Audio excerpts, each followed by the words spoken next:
Salut et bienvenue sur Anacaland pour la première critique analyse de la série Alien Earth de FX sur Disney+.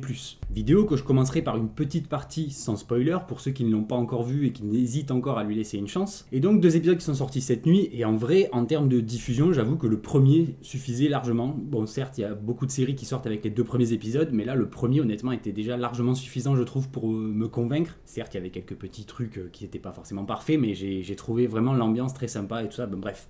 Je vous en parle très vite. Évidemment, dites-moi ce que vous en avez pensé en commentaire et si la vidéo vous plaît, un petit like, ça fait toujours très plaisir. Et sur ce, on est parti.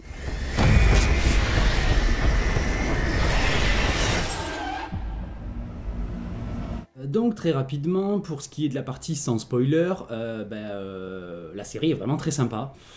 Allez la voir. Voilà. Donc on passe à la partie spoiler. Non, je plaisante. Non, en vrai, très rapidement, enfin déjà pour ce qui est de la technique, donc on a Noah Hawley qui est showrunner, adaptateur entre guillemets de la série et auteur.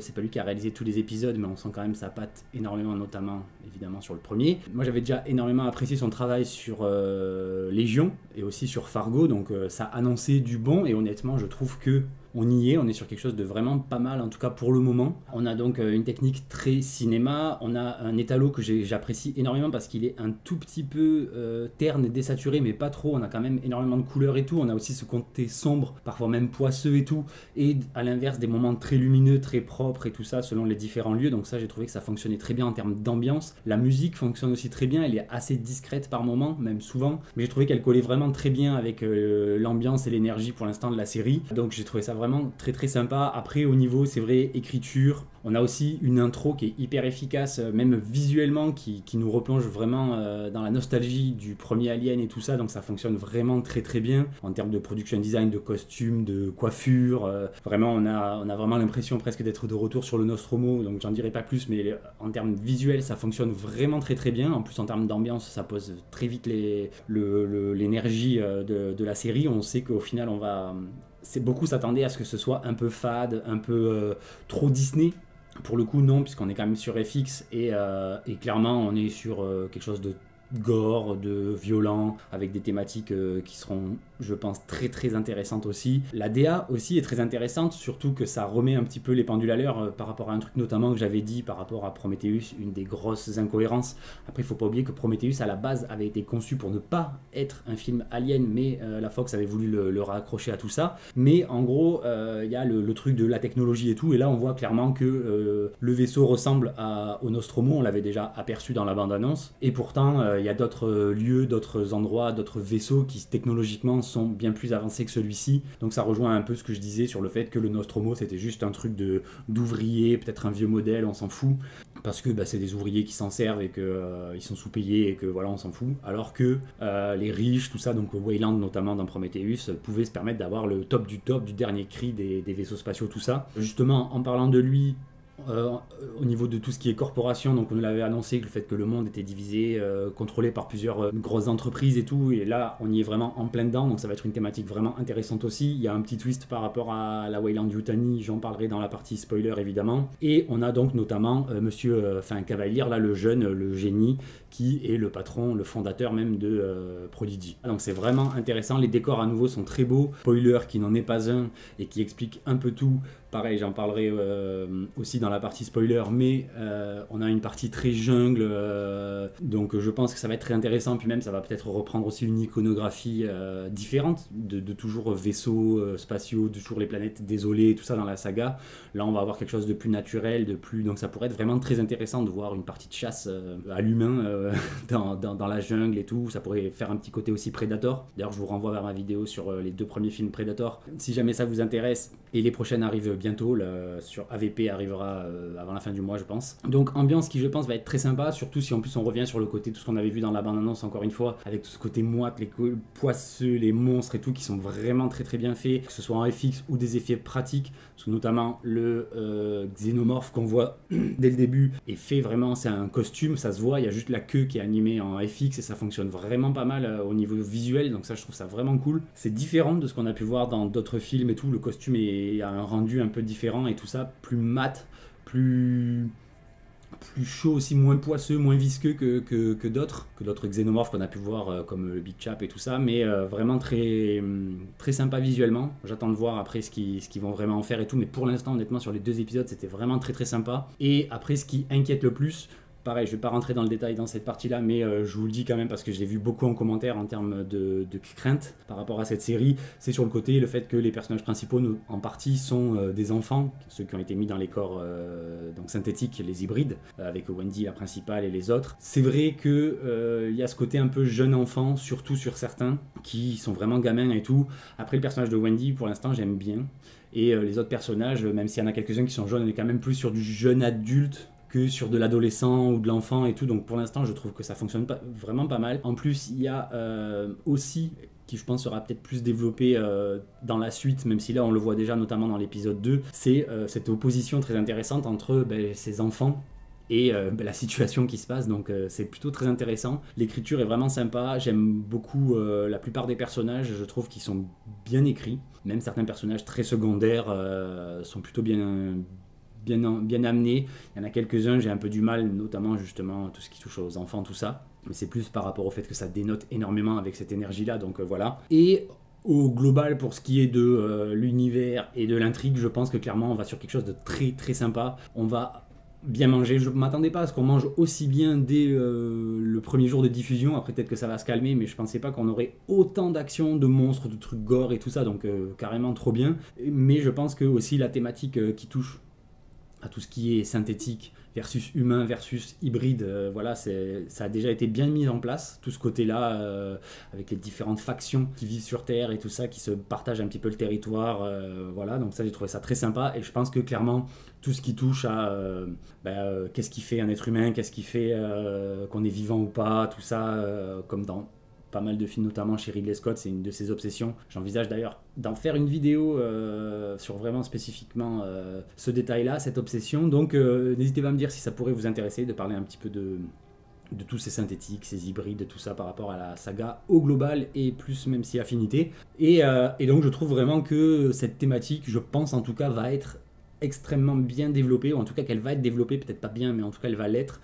On sent qu'il y a beaucoup de choses déjà qui se mettent en place, notamment une discussion dont je reparlerai évidemment dans la partie spoiler à la fin du premier épisode, qui je trouve annonce énormément de choses en termes d'intention en tout cas. Donc voilà, donc je pense avoir fait à peu près le tour. Si vous ne l'avez pas encore vu, franchement, allez-y, vous pouvez y aller les yeux fermés. Si vous aimez Alien, vous pouvez y aller. On retrouve vraiment l'ambiance un peu fanservice, mais qui fonctionne extrêmement bien notamment des vieux films, et notamment le tout premier. On est vraiment sur un hommage au tout premier, et il y a quand même pas mal de choses en plus qui sont très intéressantes, donc comme je disais, tout ce qui touche à l'intrigue terrienne au sens large, mais rien que le fait, tous ces monstres là sont tous autant horribles presque les uns que les autres, et clairement on va, je pense, bien rigoler et un petit peu tressaillir sur nos canapés. Donc voilà, donc allez la voir, franchement top. Si jamais vous n'avez pas vu l'épisode, là je vais me mettre à spoiler, donc avant de partir, un petit like, un abonnement si c'est pas déjà fait, et vous revenez voir quand vous aurez vu l'épisode pour la partie spoiler, et du coup moi je continue. Donc en gros, comme je le disais, on avait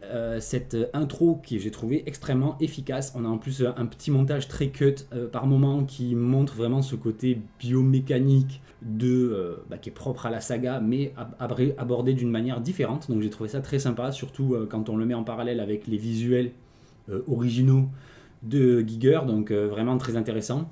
Et surtout, comme je le disais, on est vraiment dans le Nostromo, puisque le vaisseau Maginot, donc du nom de la ligne Maginot pendant la guerre mondiale, allez savoir d'ailleurs pourquoi il s'appelle comme ça, peut-être que c'est complètement anodin, peut-être qu'on aura une explication du pourquoi du comment, même si voilà, pour l'instant on s'en fout un peu. Mais donc ce vaisseau qui est un vaisseau Weyland de récupération, donc qui a récupéré ses spécimens on ne sait pas encore où, revient de sa mission. On a vraiment les capsules de stase et tout, vraiment on est la pièce de Moser, on est vraiment sur le Nostromo en plus joli parce que la technique moderne quoi, mais vraiment on est sur le Nostromo. On a vraiment même au niveau des looks, ils ont repris les costumes avec les petits t-shirts tout moulants blancs, machin et tout. Cette ambiance vraiment années 70-80 du premier Alien.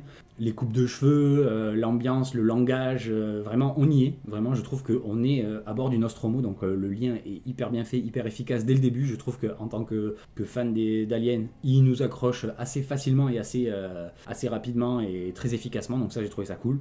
Et donc le vaisseau, il est de retour de sa mission, après une mission de 65 ans apparemment, donc ça fait vraiment longtemps qu'il est parti. Donc c'est une des premières, je pense, peut-être mission d'exploration de la Wayland. Il a exploré apparemment plusieurs planètes et découvert tous ces spécimens, donc déjà je trouve que c'est très, à nouveau, hein, comme dans tout le reste de la saga, mais c'est très pessimiste sur la réalité de notre univers, enfin la réalité en même temps on sait pas, mais c'est très pessimiste sur la vie extraterrestre dans notre univers, puisque toutes les créatures qui sont rencontrées par l'humanité sont des énormes destructeurs, tueurs, qui adorent la chair humaine. Donc j'avoue que c'est très pessimiste, mais en même temps ça colle extrêmement bien avec la saga. Ce serait sympa de voir un jour, pourquoi pas, une espèce plutôt positive, plutôt alliée à l'humanité que son ennemi, donc même si ça a l'air d'être un peu ce qu'ils vont vite fait nous vouloir introduire avec notamment Predator Badlands, on verra. J'avoue que je suis pas encore ultra fixé, c'est pour ça notamment que je vous ai pas fait de trucs sur le trailer et tout, parce que je suis pas encore ultra fixé sur mon niveau d'attente par rapport à ce film. J'ai un petit peu peur, j'avoue. On verra. Et donc le vaisseau revient, évidemment, comme on s'y attendait, ça part en cacahuète. Il y a notamment des facehuggers qui se sont échappés et qui ont fait leur taf, on va dire. Donc il y a un xénomorphe qui a défoncé tout le monde. Évidemment, le synthétique de la Wayland et l'enfoiré de service, ça on s'y attendait. Il sacrifie l'équipage, notamment une qu'on avait vue dans le trailer.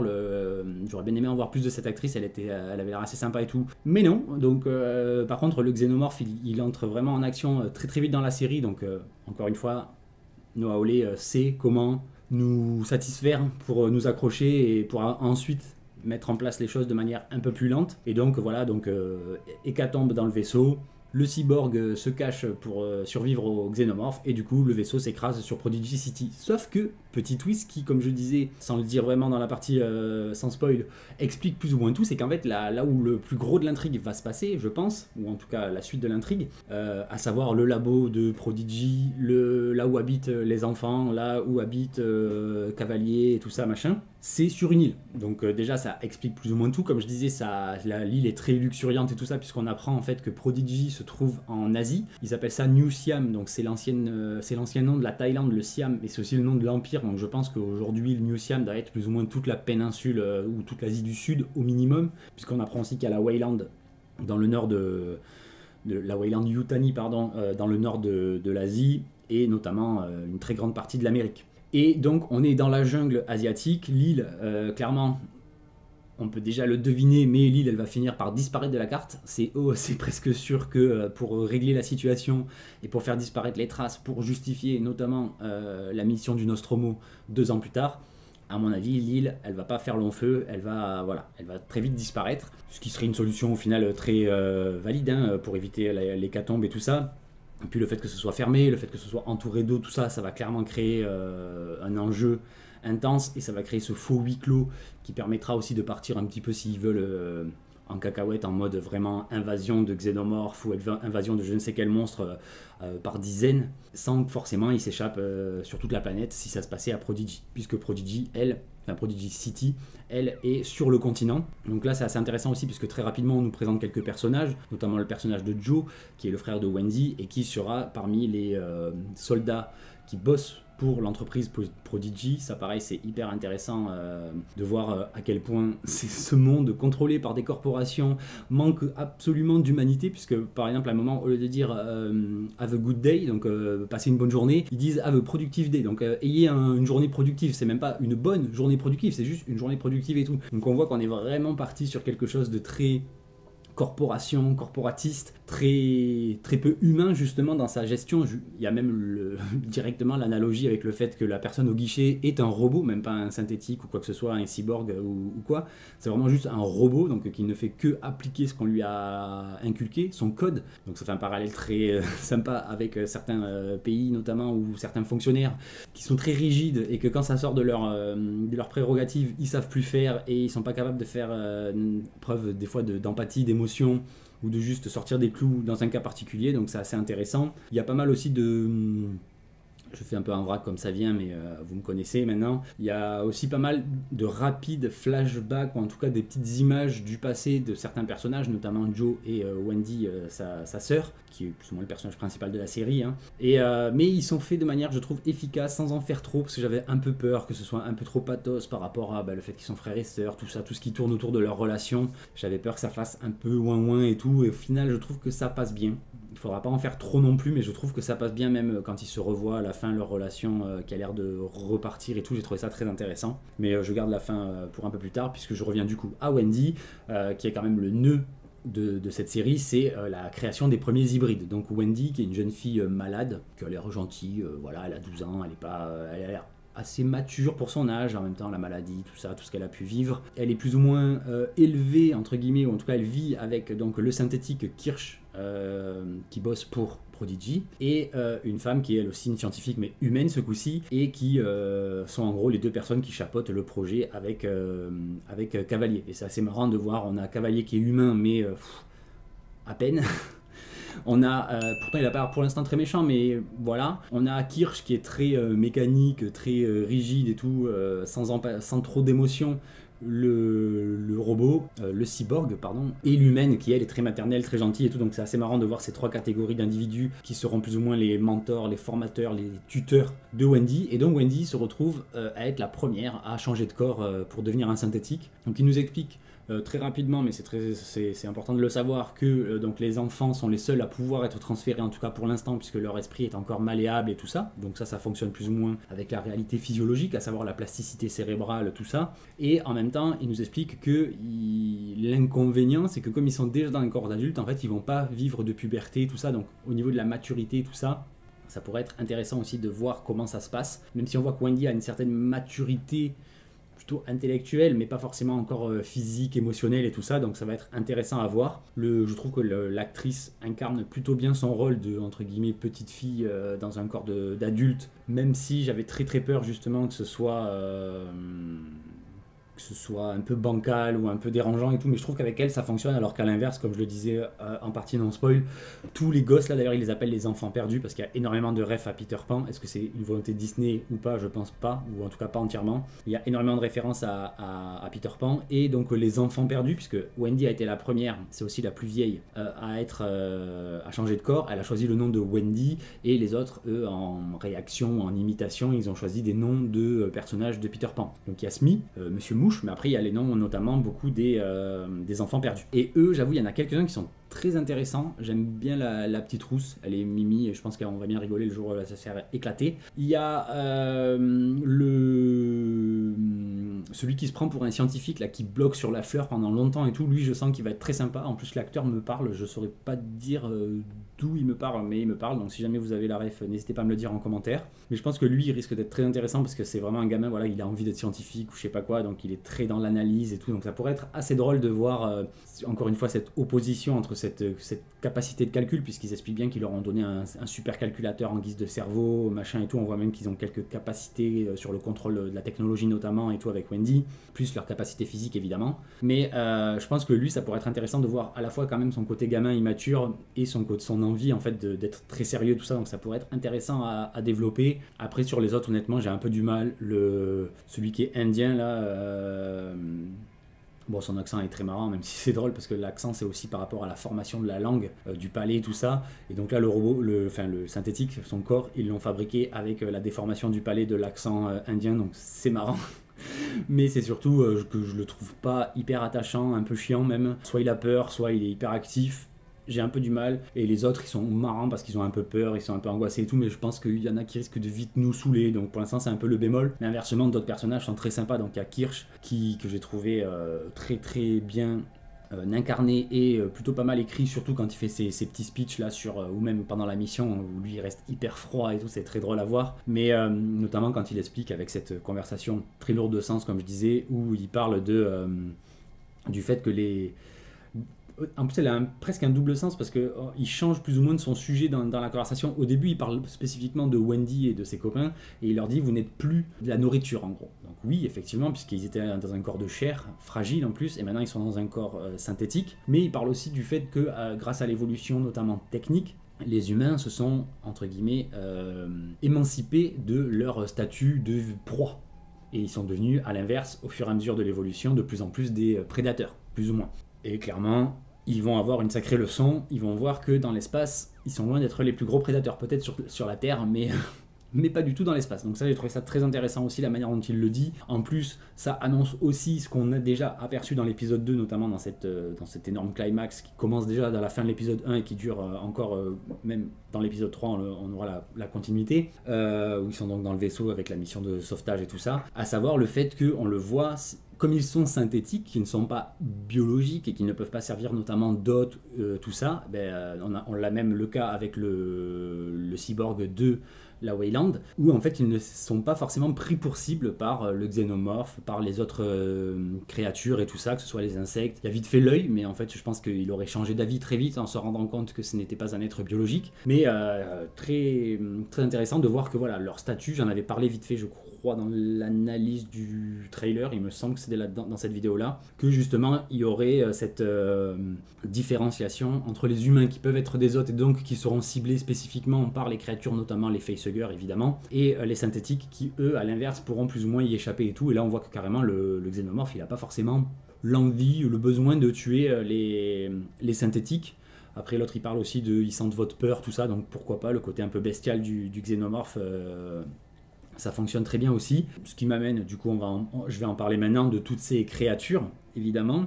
À commencer donc par le xénomorphe, qui, je trouve, a quand même plus un côté... Il ressemble pas vraiment, en fait, au drone. C'est la classification, en gros, du xénomorphe de base. Qu'on voit d'habitude, par exemple, le Big Chap du premier, ceux de Romulus, ceux d'Aliens, ceux de... Enfin, quasiment tous ceux qu'on voit, à part les rennes et certains... ou le Deacon évidemment qui est différent, mais je trouve qu'il a plus un côté, je me rappelle jamais le nom, de celui qui est justement plus animal, bestial, qui est dans le 3, qui naît soit d'un chien, soit d'un bœuf selon la version, selon la scène que vous avez vue, mais en gros quadrupède, plus animal, vraiment tracker, moins subtil, moins à se cacher, même si on voit qu'il a tendance à se cacher aussi dans des séquences qui sont très sympas quand ils font partie du décor. Ça je trouve ça à chaque fois dans cette saga, je trouve que ça fonctionne vraiment très très bien. Et là on a notamment la scène de la statue, quand ils sont là où il y a les résidences, tout ça, qui fonctionne très très bien, puisqu'on voit, premièrement, on voit la statue comme plutôt un élément de décor, mais pourtant elle nous est présentée vraiment de manière visible et tout, et ensuite on a le contre-champ un peu plus tard, où on voit la statue dans l'ombre, avec, elle a changé de forme, et clairement on reconnaît le xénomorphe qui va se mettre après à bouger et tout, donc ça fonctionne toujours très bien dans cette saga, et là, ça, voilà, très efficace. Mais donc ouais, ce xénomorphe a l'air plus, je trouve, quadrupède. Il utilise beaucoup sa queue, pas beaucoup ses mains justement. Quand il attaque, il fait vraiment un carnage en 2 secondes. Voilà, il y a vraiment ce côté plus animal, tout ça. En plus, donc comme je disais, le synthétique, le cyborg, décidément, je vais pas y arriver, même si c'est un synthétique, mais ils aiment pas ça apparemment qu'on les appelle des synthétiques, c'est raciste. Donc le cyborg, je pense que cyborg c'est pas mieux en vrai, mais bon voilà. Ce qui est d'ailleurs étrange, parce que dans le film, je ne sais plus lequel, il me semble que c'est l'inverse. Ils n'aiment pas le mot artificiel, mais le mot synthétique leur convient. Vie synthétique. Ou vie artificielle, je me rappelle plus. Mais voilà, vous avez forcément la ref, corrigez-moi du coup laquelle citation est la bonne du film. Mais en gros, il y a un truc par rapport à ça, justement, déjà par rapport à la notion, entre guillemets, de racisme ou d'appellation acceptable pour ces créatures-là, donc les synthétiques. Et donc le xénomorphe qui sent la peur et qui n'attaquerait pas quand il sentirait pas de la peur. Donc vraiment, pour moi, il y a vraiment ce côté bestial. Donc peut-être qu'après, on aura des drones plus classiques quand ils auront éclos à partir des humains qui seront forcément contaminés. Donc à voir, est-ce qu'il y aura vraiment une mise en avant là-dedans, ou est-ce que c'est juste cette nouvelle forme entre guillemets de xénomorphe qu'on aura droit dans la série, ce côté un peu plus bestial et un peu moins intelligent entre guillemets, même s'il a vraiment pas l'air bête non plus, puisqu'il se cache, il traque et tout ça.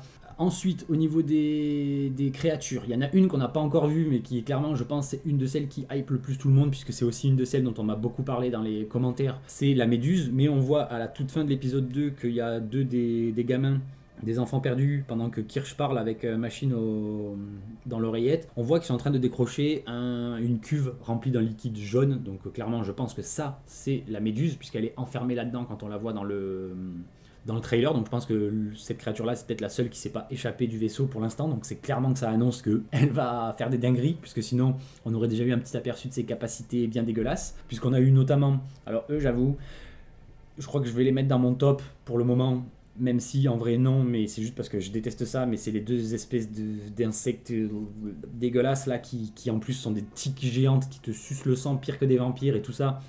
Ça fonctionne très bien, c'est bien. Voilà. Si vous avez aussi un peu comme moi des phobies insectoïdes, ça fonctionnera sur vous. Ensuite, on a la fleur. Pour l'instant, pareil, elle est très énigmatique. On a vu son espèce de pistil sortir qui a l'air intelligent en tout cas, ou au moins défensif. très intéressant aussi, hâte de voir ce qu'elle va donner. Je pense que c'est elle qui va prendre cher avec le... Enfin, c'est elle qui va mettre cher au mouton, j'ai l'impression, de ce que j'ai vu dans le... Peut-être l'œil, justement, le suivant, qui lui aussi est vraiment dégueu. Déjà, le pauvre petit chat, il aura pas le même destin que Jones dans Alien, mais le clin d'œil était assez sympa, parce que c'est vraiment le même au tout début, quand on le voit dans le vaisseau. Petit chat roux et tout, donc à croire que c'est la mascotte de la Weyland-Yutani. Sauf que Bichette il prend très très cher, les effets spéciaux sont plutôt efficaces, fonctionnent plutôt bien, le chat est dégueulasse et l'animation est pas dingue, mais en même temps je crois que ce côté aussi saccadé montre vraiment ce côté moribond, c'est un cadavre en fait, c'est une espèce de zombie, donc cette créature a l'air de plus ou moins transformer les gens en zombies et de les piloter. On a déjà eu plusieurs rêves comme ça dans la science-fiction et tout, donc pourquoi pas, en plus il est vraiment dégueulasse. J'ai hâte de le voir s'en prendre à un humain, un vrai, pas un synthétique cette fois, je pense que ça va être bien horrible. Donc clairement cette série va nous annoncer des dingueries. Rien qu'à ce niveau-là, je pense que si vous aimez un peu les trucs gore, à la limite entre le drôle et le vraiment dégueulasse, je pense que vous allez bien apprécier cette série. Et en dernier, on a aussi plusieurs des œufs de facehugger qui sont là à la toute fin de l'épisode. D'ailleurs j'ai beaucoup aimé la petite vanne de Wendy qui lui dit garde l'omelette. Donc ça j'ai trouvé ça très drôle. On a d'ailleurs encore une fois la présence de ce laser bleu au-dessus des œufs qui cette fois s'éteint pendant qu'ils sont présents. Donc c'est un peu bizarre, je sais pas s'il y a des explications, j'avoue que je me suis jamais trop intéressé à cette histoire de laser bleu là depuis, notamment qu'il est revenu dans Romulus. Voilà, visuellement c'est joli, mais est-ce que ça a vraiment un sens ou pas, dites-le moi encore une fois en commentaire. J'avoue que je me suis pas hyper intéressé à ce truc là, mais le fait que ça revienne de cette façon là m'intrigue pour le coup, donc ce sera l'occasion de se renseigner. Et donc par rapport à toutes ces créatures, j'ai trouvé vraiment très inattendu et très sympa, comme je le disais, le fait que Kirsch notamment et les autres sont hyper détentes quand ils tombent sur ces créatures-là. Vraiment très dans l'analyse, tout ça, donc ça j'ai trouvé ça très cool parce que vraiment, je m'y attendais en fait pas, je pensais que ça irait beaucoup plus vite, je m'attendais presque à ce que l'épisode 2, le sauvetage soit déjà fini et qu'on soit vraiment à nouveau sur l'île très rapidement, et ce n'est pas le cas puisqu'on est encore dedans à la fin de l'épisode. Et toute cette partie-là est vraiment très cool, que ce soit visuellement, avec ce côté très claustrophobe et tout. Les soldats, évidemment, qui vont servir de chair à canon. Le Joe, qui est... J'aime bien, honnêtement, je trouve que le personnage est assez intéressant, il est un peu dans le pathos et tout, mais ça fonctionne plutôt pas mal, il est quand même très réfléchi, son petit côté médic aussi, on voit qu'il est empathique, tout ça, donc ça fonctionne pas mal. En plus, contrairement aux autres, on a l'impression que le côté synthétique le rebute un peu moins que ce qui a pu être le cas notamment pour le cyborg de la Weyland, il s'appelle Moreau. Je vais finir par l'appeler par son nom quand même. Moreau qui se fait choper par les soldats là dès qu'ils savent que c'est un synthétique, ils sont presque en panique et tout, donc il y a quand même un truc bizarre, il faut qu'on en apprenne plus aussi à ce niveau là. Ça, je trouvais ça vraiment très sympa, l'ambiance qui monte et tout, avec l'arrivée des gosses, notamment Wendy. On n'a pas encore eu l'affrontement concret avec le xénomorphe qui va arriver du coup dans l'épisode suivant, qui est très intéressant. Même si, alors là voilà, petite théorie entre guillemets, je pense que le Joe, il va pas finir la saison.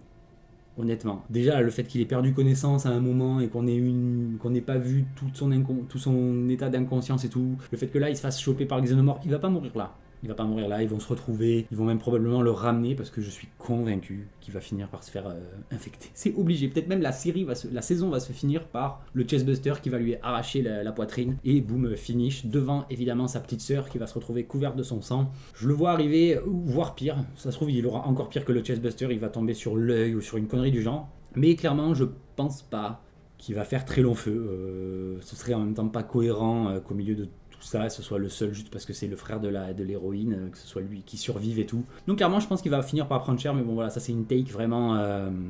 voilà, c'est juste comme ça.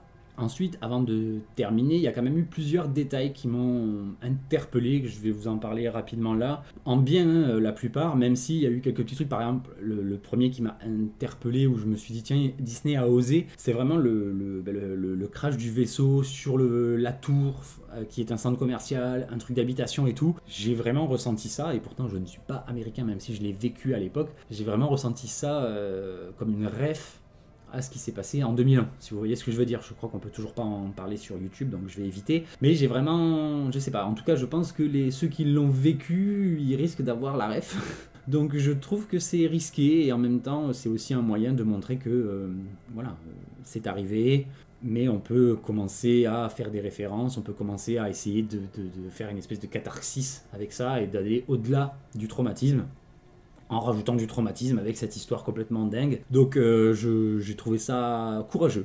un peu osé, honnêtement, de faire cette ref, ou alors je suis le seul à avoir eu cette ref, je ne sais pas, dites-le moi. Mais pour moi, j'ai vraiment ressenti ça dès qu'on a vraiment toutes ces victimes, tous les premiers secours qui commencent à arriver, le vaisseau empalé dans la tour, machin.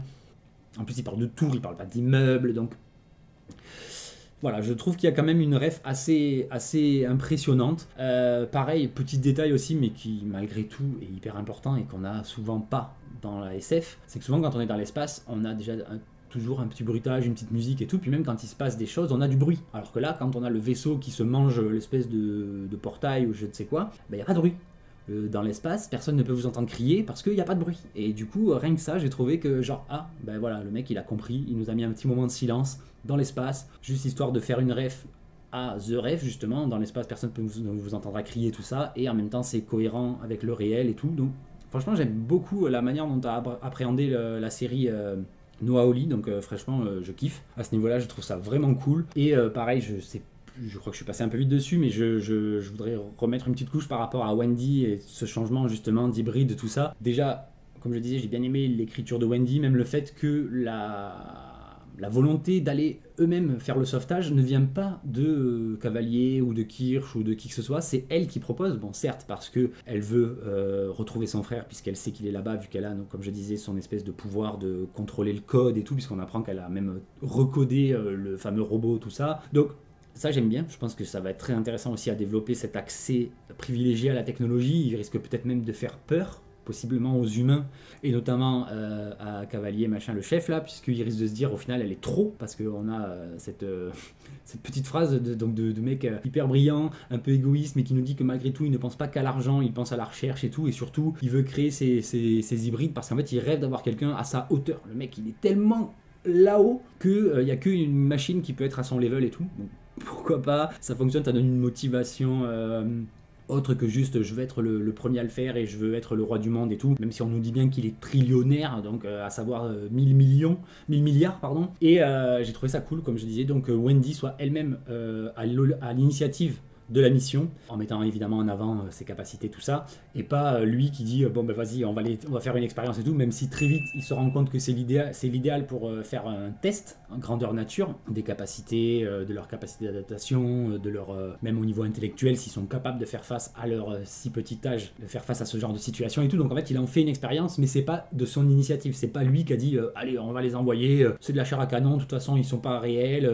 voilà. Donc je trouve qu'il y a quand même un lien assez intéressant aussi entre Cavalier et ses créatures, donc ça c'est très sympa. Et évidemment, comme je le disais, son obsession pour Peter Pan. L'île s'appelle Neverland, il arrête pas de leur passer le dessin animé de Peter Pan, il leur lit Peter Pan, c'est lui qui lit? Non, c'est pas lui qui lit. Mais bref, Peter Pan, il y a énormément de Peter Pan dans la série, et je pense que cette obsession n'est pas juste une référence. Je pense qu'il y a vraiment aussi ce côté de syndrome de Peter Pan, le fait que Cavalier a quand même l'air d'être un petit gamin immature lui aussi, un peu capricieux tout ça, parce que son côté génie, donc le fait qu'il a du mal à grandir, tout ça, et aussi évidemment le fait que les gosses soient dans des corps d'adultes, à l'inverse du syndrome de Peter Pan. Enfin en fait c'est le vrai syndrome de Peter Pan et l'inverse du bouquin ou du dessin animé, puisque c'est des enfants qui ne grandissent pas dans le bouquin, dans le dessin animé, alors que le syndrome de Peter Pan c'est justement des adultes qui sont toujours des enfants dans leur tête, en gros, très rapidement en psy. Donc je trouve que la ref est évidente et fonctionne extrêmement bien et va nourrir le récit, je pense, avec d'autres refs, tout ça.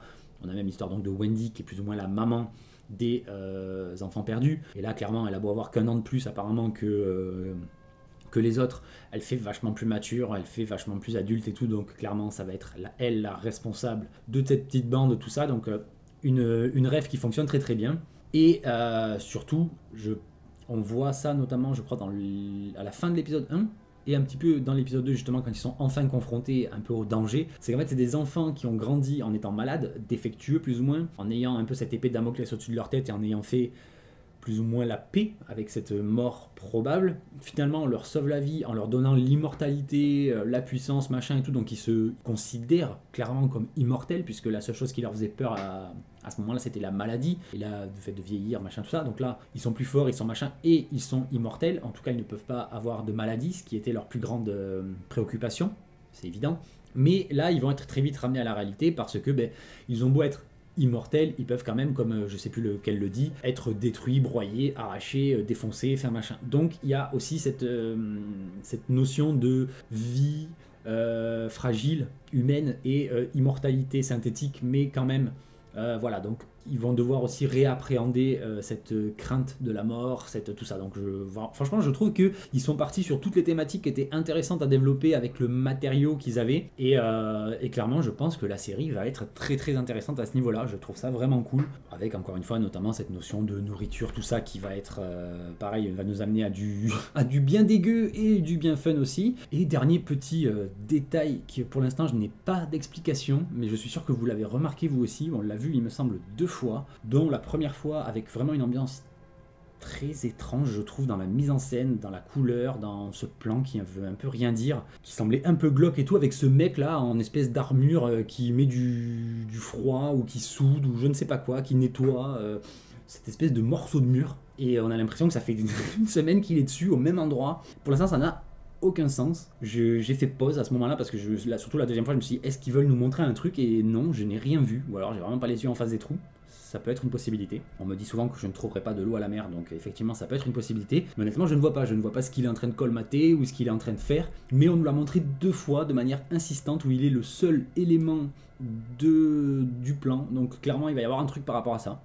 Balancez vos théories, j'en ai absolument aucune. Je me dis que peut-être ça va être une arme qui va servir, ou alors je sais pas. Honnêtement, je ne sais pas, mais ça m'intrigue. Et dernier détail très intéressant par rapport à l'univers là au global, et je pense que je vais peut-être à peu près terminer ma review là-dessus. On a un premier contact un premier contact dans la série évidemment, entre donc Monsieur Cavalier là, le chef de Prodigy, et là donc le chef, même le président de la nation, je ne sais pas comment ils appellent ça, mais de Prodigy, donc Prodigy City, tout le pays, en gros New Siam, ça lui appartient, et il est en contact avec une même des dirigeantes de la Weyland Yutani, et il se trouve que c'est une japonaise, donc je pense que ça doit être Madame Yutani probablement, surtout qu'à l'heure actuelle, on ne sait pas vraiment qui sont les représentants de la Weyland, s'il y a encore des membres de la famille, normalement oui, mais qui sont présents, on ne sait pas trop, ça nous laisse un peu le doute, puisqu'il y en a quand même qui sont censés, notamment 2, qui sont censés avoir calamcé en